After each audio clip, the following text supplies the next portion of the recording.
આવજે મારી એ મારા સંજય શેટાહણાનું એ નોમના નિશોન રાખનારી મારી મેલડી આવો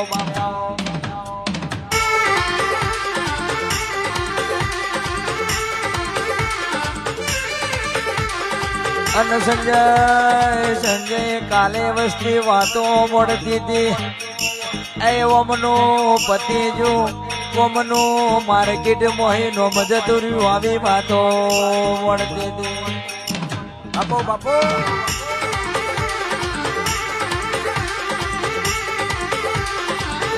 અને સંજય શેટાહણા ઓભળો ને એ વસ્તી ને વાતો કરવી હોય એટલી કરવા દેજો એ માર્કેટ તો મારા મેલડી ને હલાવવાનું છે એ બજારમાં સંજય શેટાહણા આવો નોમો ના રાખું તો હું તારી મેલડી મટી જવું